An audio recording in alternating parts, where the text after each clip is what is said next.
Good morning, જય દ્વારકાધીશ, જય મુરલીધર બધા મિત્રોને સ્વાગત છે ફરીથી નવા વ્લોગમાં. રાતે આપણે ધોકાવાળી રખોલે જતા સવારમાં આવી હીરાવી બિરાવી અને લઈ લીધું. આપણે કાલનું અધૂરું કામ હતું ને સ્પ્રે પંપ ફિટ કરવાનું લઈ લીધું હે. હવે આ વાહને નોઝલું ફિટ કરી લીધી હે. ડેટકા બહુ બોલે બાજુ વરસાદ આવ્યો નહીં. કાલ સવારમાં એક રેડું આવ્યું હતું, પાછું કોઈ આજે આવ્યું નહીં. શું બોલે ડેટકા? આજ બફારો ઘણો વધી ગયો આજે ને. હવે જો દેવા માંડે ને જો મુસળધાર તો એવો મેળ આવી જાય વાતું પૂર્યું ભલે ભગ વરાસીએ ને એવું લાગે. હવે આમ ટૂંકમાં ભરવો જ નથી રહ્યો મેળ ઉપર. ઓલો એવો આજે એમને મળ્યો ગયો, હવે તો કેમ આવે એ નીમ થઈ ગયો. તો આ રીતે કંઈક આપણે નોંધ ફિટ કરી છે. પછી અહીંથી વાઇલ્ડથી નોંધનું કનેક્શન અધૂરું હે. એક નળી ઘટે જે આપણે હવે જાડી પંપમાં પાણી પાછું જવા દેવું નહીં. જે આગળ ગામમાં જાઉં એટલે આવું એક નળી ઘટે, એક ટી ઘટે અને સાપડ તો લગભગ થઈ જાય. બધો હરાળો કરું પછી હરખું યાદ કરીને લઈ આવું હું ઘટીએ નહીં. અને એક ઢાંકણું પડી ગયું આપણે વળી કોઈ કમત ના કરજો. જે નવો લેવા જતો ને બે ખોખા ભાટિયાથી લેવા ગયો તો ત્યાં જ પડી ગયું ત્યાં રોડ માથે. એટલે એ ખોવાઈ ગયું. પછી એનું કંઈ જરૂર ના હોય, મરગું હોય અહીંયા કોઈ માપિયાનું નોડલું ને ઉગડું રહીએ. તો બનાવજો વિડીયોમાં લગભગ બપોર સુધીમાં કરી નાખ કમ્પ્લીટ આવીશું. પછી ચાલુ કરીને ત્યાં ખબર પડે કેટલી ઠેકાણે પાણી નીકળે, કેટલી ઠેકાણેથી સુધારા વધારા કરવા જોઈએ. એ બધું ફિટ થયા પછી ખબર પડે. ચાલુ કરું ને ત્યાં અટાણે ખાલી મારી રીતના કરતો જાઉં. આમ પરવા કર્યું ને એટલે આમ વાંધો નથી. પરવા બહુ અઘરું લાગ્યું હતું, કારણ કે આ બધી નળીઓની આટલી ગુટલી એવી થાય ને જી વાંથી આમ ને અહીંથી વળી ત્રણ મોઢા હસવવા કીયું કીમાં જવા દેવું ને એ બધું પરવા અઘરું લાગ્યું હતું. આવા તો ખબર પડી ગઈ કે આ રીતના કરીને તો થઈ ગઈ. તો એ છતાં ચાલુ કરીને તો ખબર પડે કેટલો વાંધો હોય હું છે. કારણ કે પ્રેશર હોય એટલે આમાં જ્યાં ત્યાં પાણી નીકળ્યા રાખે, ઈમેળ આપણે આવે નહીં. તો બન્યા છે બપોર સુધી લગભગ કમ્પ્લીટ થઈ જાય. હાલો રૂંઢાના આપણે 3:30 થયા છે અને બપોરે ગાડી કમ્પ્લીટ આપણે બની ગઈ હતી દવા છાંટવા માટે રેડી. પછી ફાઇનલ ટેસ્ટ બાકી, પ્રેશર દેવાનો બાકી છે. વધારે પ્રેશર ચાલુ કરી હતી, હાલે કમ્પ્લીટ. ફૂલ પ્રેશર રેસમાં આપણે આઈકી નથી. જેમાં મને ઘણી ઠેકાણે પાણી લીકેજ થાય. એક તો જો આપણે અહીંયા ફોલ્ટ મળી ગયો છે. આ કનેક્શન લૂઝ છે, ટૂંકમાં ઢીલું થઈ ગયું એટલે ટીપું પડે. એટલે અહીંયા એક બોર્ડ ઓલો ટાઈટ કરવું જોઈએ નળીનું કનેક્શનનું. હું તમને બતાવી દઉં કઈ રીતના ફિટિંગ છે ને આખું સેટઅપ કઈ રીતના કરેલા નહીં. એને જોયું નહીં હોય ને એને મજા આવે છે જોવાની. અને જે વરસનું સાટીને તો ખબર છે શું હોય ને શું ના હોય. તો એ અમુક મિત્રોની કમેન્ટ હતી કે બતાવ્યો કઈ રીતના હાલે. તો આ તમને કાલના વિડીયોમાં જ બતાવ્યું હતું. એન્જિનમાં સાફ્ટિંગમાં ધરી ફિટ થઈ જાય ત્યાંથી ડાયરેક્ટ આપણે પ્રેશર પંપ કનેક્ટ કરી દીધો. અહીંયા જો સ્ટેન્ડ બનાવીને એ પંપનું ફિટિંગ છે. અને બાકી આ જો ઉનિકોરના પંપનું પાણી આવે અને આ નિકોરના એ બે થઈ ગયા ભેગા. એ જાય ડાયરેક્ટ આપણે અહીંયા પંપમાં. પછી પંપ ફરે એટલે પ્રેશરથી પાણી કાઢે અહીંયા ઇનપુટ આઉટપુટ. ઇનપુટ આઉટપુટ પાણી આવે સીધું અહીં વાલમાં. વાલમાંથી પાછા બે થાય. ત્યાં વધારે રાખવું ને તો આ પાણી જાય પાછું અહીંથી એમને જાય અને અહીંયા આવે. અહીંથી પાછું બે ભાગ થાય, એક આ પંપમાં જાય એક આ પંપમાં જાય. એટલે દવા આપણે અંદર મિક્સ થઈ જાય. અને જ્યાં ધારો કે મારે વાં સાટવી તો અહીંથી પંપ ભરીને વાલ આમ રાખવું, પાછું પંપમાં પાણી જઈ જતું રહીએ એટલે દવા મિક્સ થઈ જાય અને આપણો પંપે કોરો ના હાલે. હા કે હાલો અહીંથી મારે દવા સાટવી તો વાલને આપણે કરી દેવાનું આમ એટલે આ પાણી થઈ જાય બંધ અને એ પાણી જાય સીધું આપણે નોઝલમાં. એ રીતના બધું સેટઅપ છે. 4 આયરું લેતું જાય આપણે. 28ની જારી મગફળી છે, 30ની જારી કરવી હોય તો અહીંયા હોલ છે 30ની જારી બદલાવ નાખવાના. અહીંથી એડજસ્ટ થાય ઉપર નીચે. જીણકી માંડવી હોય તો હેઠું રાખી દેવાનું, વડી માંડવી હોય તો ઉપર રાખી દેવાનું. અટાણે ઉપર છે. આ બે બોલ ઢીલા કરી અને સીધી માછડી હેઠી હરી જાય. તો જે માપમાં રાખવું એ ઉપર નીચે થઈ જાય. તો હવે છે ને પહેલાં પંપનું કનેક્શન ટાઈટ કરી લઉં, પછી કિક મારું. ઓલો બોલ અંદર એ ઢીલો થઈ ગયો, એ ટાઈટ કરી લઉં ને પછી ચેક કરી હું થાય. ગાડી આપણે ચાલુ કરી દીધી ને પાણી પંપમાં આવે. હાલો બતાવો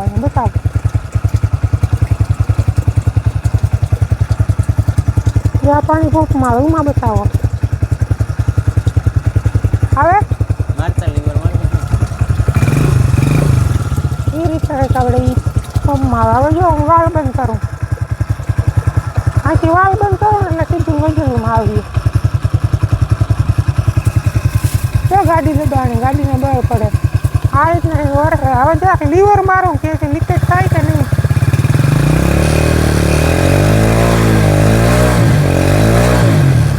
અહીંથી જરા નીકળે, બાકી કમ્પ્લીટ છે.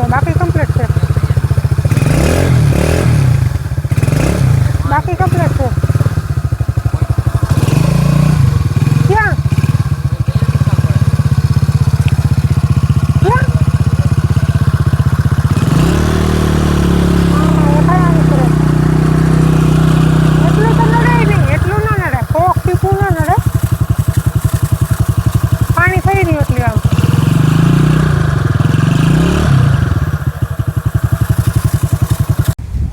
હાલ આપણે એમરજન્સીમાં કારીગર ગોતી અને પાછો પંપ કાઢી અને વળી મિક્સરનું કનેક્શન હેરફોન પાછું માર્યું. અહીંથી ટીપું ભરતું ને મજા નથી આવતી.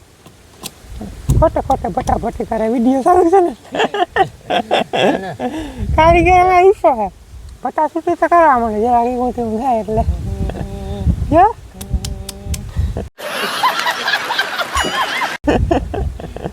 એટલે એ કમ્પ્લીટ થઈ ગયું. હવે પાણીનું લીકેજ નથી. ત્યારે છેલ્લી નોઝલમાંથી નીકળતું હતું, પછી નોઝલની અંદરના આટા હોય ને બ્રાસના એ ફાટી ગયા છે. એટલે હવે એને બહુ બોલાવી ગયું ને તો આખી નોઝલ ફેલ થાય. એટલે આજ હાંજકની દવા છાંટવી આપણે માંડવીમાં. જો હાલી જાય ને આજની કહેવા જતા હાલતા આજની જે હાલી જાય ને તો આ પછી નોઝલ બદલાવ લે હોય. અંદર બ્રાસના આટા ફાટી ગયા. પાણી આવે નહીં મકર, પાણી ખાલી થઈ ગયું.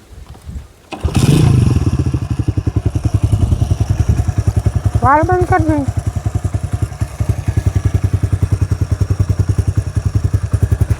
આમ થાય આમ. હા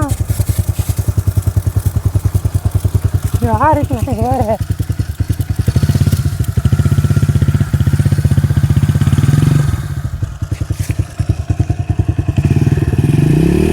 પાણી ખાલી થઈ ગયું નકર દુખેર ઉડાડે. આવું કંઈક થયું આપણું આજનું. હાલો હવા પાક થયા છે. આપણે ગાડી તો કમ્પ્લીટ રેડી રાખી પણ લાઇટ નથી. લાઇટ આવે તે પછી કુંડી ભરાય, પાણી નથી કુંડીમાં, એ પછી દવા છટાય. અને આજ તમે ભાગી ગયું એવું લાગે ને. કાલે સવારમાં રેડા ઝપટા ચાલુ થયા એમ હતું હવે ઘરનો આવો હોય તો આવી જાય. આજ વહાડી બીજ ખોરી ગઈ આપણે. અને આજે હવે બાપુનો વારો છે ધોખાવાળી. 2 દી ઊંઘી તો કન્ટિન્યુ રખોડું રાખવા. ને લગભગ કાલ જે પહેલાં વાવ્યું ને 10 તારીખે એ કાલ દેખાય બારું. જમીન લેવલ તાજે સવારે જોયું તો આવી ગયું. કાલ જરા ટૂંકમાં પોળા ઉપાડીએ. ને લગભગ કાલ ચાલુ કરી દેવું ને પાણી. કાલ બપોર પછી ને પાણી ચાલુ કરી દેવું. હવે વાંધો ના આવે, જમીન લેવલ આવી ગઈ ને એટલે બહુ પોળું ના ઉપાડે. અહીંયા આપણે 7 પંપ થાય. 7 એટલે 14 પંપ. 2 પંપ છે એટલે 14 પંપ. આમાં ક્યાં સુધી સટાશે દવા. બાકી તો રેન પાઇપથી પાણી હાલે એટલે હમણાં ગારો છે. આ થોડાકમાં સટાશે થોડીક પછી કાલ પરમ દીમાં. વખેડું કાલ નાખી નાખીએ. ટ્રેક્ટર લઈ આવી હવે પછી અડધાકમાં વખેડું નાખી નાખું. એમાં તો ગારો હશે તો નહીં હાલે. લાઇટ આવે તો દવાનું કામ ચાલુ થાય. આપણે લાઇટ નથી એટલે આપણે ભેગ દવાની માહિતી આપી દઈ કે હું કઈ દવા છાંટવી. તો 2 રાઉન્ડ આપણે મારી લીધા ને આ રાઉન્ડ ત્રીજો થાય દવાનો. અને દવામાં વાત કરી દઉં તો સ્ટર્લિંગ કંપનીનું કોરોનેટ છે લીલી ઈયળ માટે. અને આ ડબલું ટોલપેરાનું હોય પણ આમાં રોગર ભરેલ છે. રોગરનું ડબલું ઓલું આવે ને વાંકા સૂકું એટલે માપિયા ભરવામાં ઢોરા તો બહુ આમાં નાખી લીધું. એટલે આમાં રોગર છે, કોઈ ખાખરીને ઝીણી થઈ જીવાત માટે, અને સંગમ પાવર. આમાં લગભગ બધા જાતના માઇક્રોન્યુટ્રન આવી જાય છે. ટૂંકમાં આ મગફળીમાં ટ્રેસમાં આવી ગઈ ને થોડો ઘણો ટેકો થવો હોય તો થઈ જાય. આ 3 પ્રકારની દવા છે અને સ્ટીકર છે. અને આગલા 2 ડોઝ માર્યા એમાંય કોરોનાઇટ જ માર્યું હતું, અને ત્રીજો ડોઝ કોરોનાઇટનું જ છે, કારણ કે રિઝલ્ટનું સારું મળે અને સસ્તું છે. આ જો કંઈક 300 ml બોટલ છે, 1200 રૂપિયામાં આપણે પડી. અને આજ ઉપર આપણે આનું પ્રમાણ 7 ml રાખવું, નકર 5 અને 6 હતું પહેલાં રાઉન્ડમાં. હવે 7 mlનું પ્રમાણ રાખ્યું. એની ભેગી રોગર અને સંગમ આમ કરવાનો છે. એ બધાનો સંગમ કરીને છાંટવાનો છે. હવે પાણી પાયું ને એમાં કૂણું નવો કોર આવે, એમાં ઈર તો હતી જ, પણ કોર આવે એટલે માથે ખાય એટલે આસો મારી દે. લીલી ઈયળ છે ને કોઈ હૂકના હિસાબે ખાખરી આવે તો એના માટે રોગર છે. ત્રીજો રાઉન્ડ છે. બાકી હજી વોટર સોલ્યુબલ ખાતર કે ફૂગનાશક એ કંઈ માર્યું જ નથી. એનું કારણ છે જમીનમાં ભેજ જ નથી. ભેજ હોય તો ફૂગ ને એવું આવે, અને ભેજ હોય તો વોટર સોલ્યુબલ ખાતર ગણ કરે, નકર કંઈ ગણ ના કરે, એટલે ખોટો ખર્ચો કરવા જેવું થાય. એટલે હજી સુધીમાં આપણે ફૂગનાશક અને વોટર સોલ્યુબલ ખાતર એ કંઈ સાઈટું નથી. ભેજ હોય ને તો 12:01:00નો ટાઈમ છે જો સાટું હોય તો, પણ આપણી જમીનમાં ભેજ નથી એટલે એનું આરા કરે. ગાંઠનું બર્નિંગ ઇફેક્ટ આવે, પાન ભરી જાય, મીઠો ભેજ ના હોય ને એટલે. અને ફૂગનાશક એવું કંઈ જરૂર છે નહીં એવું લાગતું નથી. વરસાદ થાય તે પછી ફૂગનાશક ચાલુ કરી, અટાણે હજી કંઈ ખાસ જરૂર લાગતી નથી એટલે એને કંઈ લીધું નથી ફૂગનાશક.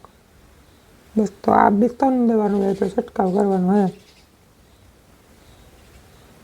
6 વાગી ગયા, લાઇટની વાઇટ બહુ જઈ પણ આવી નહીં, એટલે હવે છે ને મેં કીધું એકાદો પંપ ભરીને સાટી પીવું, કાલે કંઈ વળી ફેરફાર કરવા થાય તો પછી સટાવે નહીં, તારું કહી જાય ને તો. એટલે એક પંપ ભર્યો છે. લાઇટ કાંઈ નહીં ભાવે, આવી ગઈ થોડીક વારમાં. એક પંપ સાટ લઈને અટકર આવી જાય કેવું કાલે હું છે.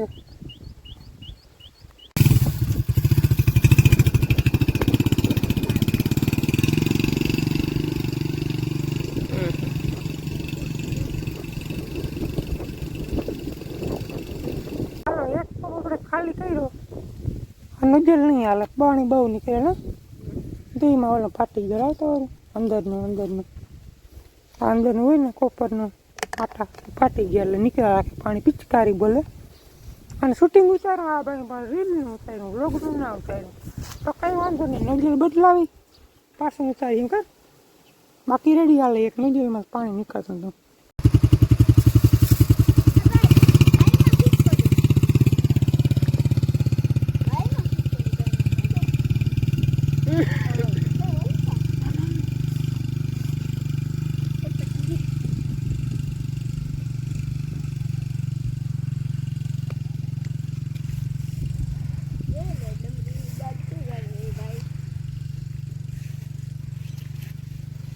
તો મગા કડે કર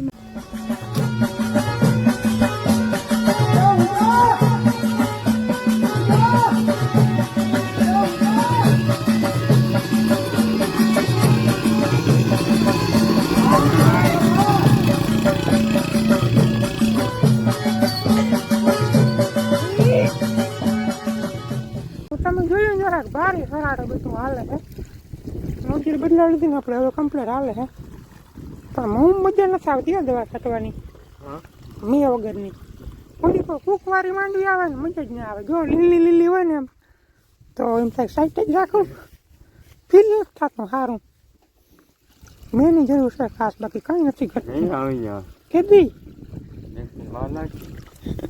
બેગથી કરીને 1.5 મહિનો કાઢી નહીં ખરાબ. એટલે હવે છે ને ઘટે તો ખાલી વરસાદ ઘટે, બીજું કંઈ ના ઘટે આમાં. બાકી તમે જોયું છે કેવું કાલે કોમેન્ટમાં જણાવજો. અમે હવે છે ને 5-6 પંપ છે સાટી લઈ.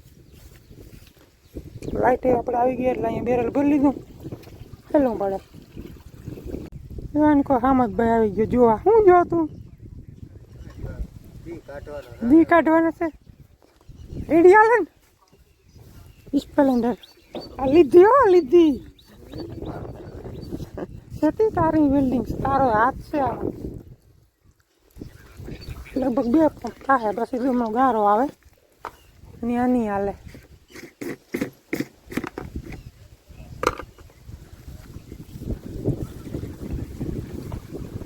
તુખડ ઉઠતી જાય ને એમ લીલી તો લગભગ થાય પાણી વગરની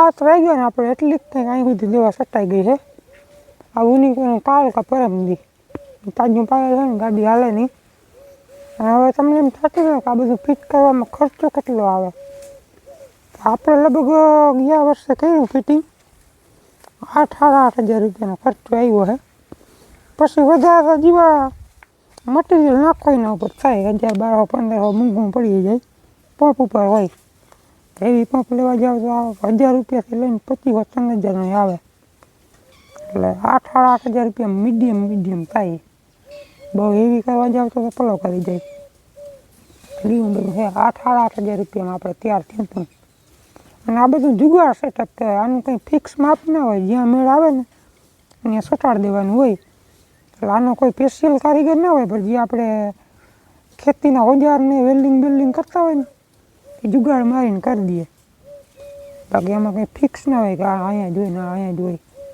ખેડૂતને ને એ કારીગરને મગજમાં બેસવું જોઈએ એ રીતના બધું ફિટિંગ કરાવ્યું હતું આ નળીનું ફિટિંગ તો આપણે હાથે જ કર્યું ઘરે આપણે ખાલી પંપ રાખવાના પિંજરા અને નળીલ રાખવાનું સ્ટેન્ડ ને આ પંપનું સ્ટેન્ડ એટલું ફિટ કરાવ્યું હતું આ આપણે મોટરસાઇકલની ગેરેજમાં ફિટ કરાવ્યું હતું અને ખોખું આપણે એક ઉથમું રાખ્યું કારણ કે વાહનથી પંપ ભરવા હેલા પડે જો હવરા રાખું ને આના વેરી તો એક મોઢું અહીં આવે ને એક મોઢું અહીં આવે એટલે પંપ ભરવામાં તકલીફ પડે એટલે આ એક પંપ ઉથમો ફિટ કર્યો બેયના મોં વાહે જ રહીએ બસ તો આજના વિડીયોમાં એટલું જ વિડીયો કેવોક લાગ્યો કોમેન્ટમાં જણાવજો ચેનલમાં નવા તો સબસ્ક્રાઈબ કરી લેજો આમાં કંઈ સમજણ ના હોય તો એ કોમેન્ટ કરજો મળીએ નેક્સ્ટ વિડીયોમાં ત્યાં સુધી આવજો